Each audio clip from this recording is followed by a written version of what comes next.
হরি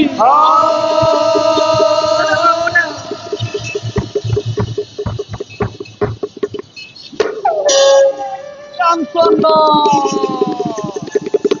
রাম বলিলে হরি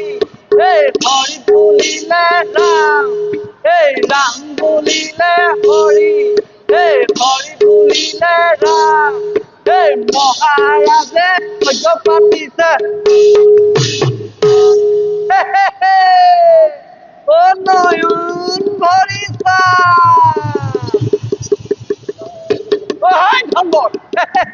ও চাও চাও চাও তোৰ কপালখন চাও এইবাৰ তোৰ কপাল ফুলিল বুজিছ তোৰটো ফুলিলে তোৰ লগতে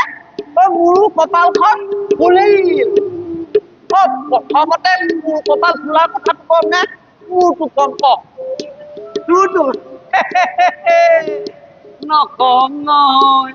প্ৰথমতে মোৰটোহে কম শুন অত দিনৰ পৰা যিটো কামৰ কাৰণে মই অপেক্ষা কৰি আছিলো সেইটো একেবাৰে অন্ত কৰিম মানে মানে মোৰ এইবাৰ বিবাহ পাশত আবদ্ধ কথাটো ভাবিয়ে কিবা এটা ভাল লাগি গৈছে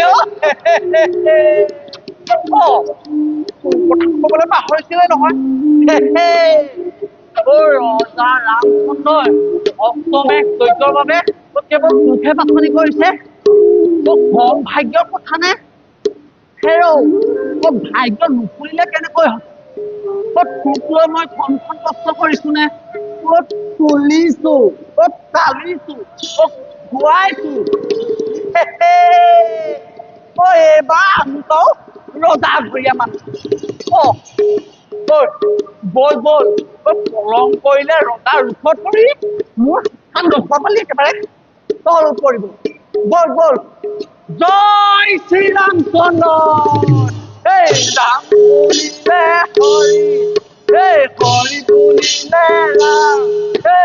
ৰাম বুলিলে হৰি হৰি বুলিলে ৰাম মহাৰাজে যজ্ঞ পাতিছে নয়ন ভৰিছা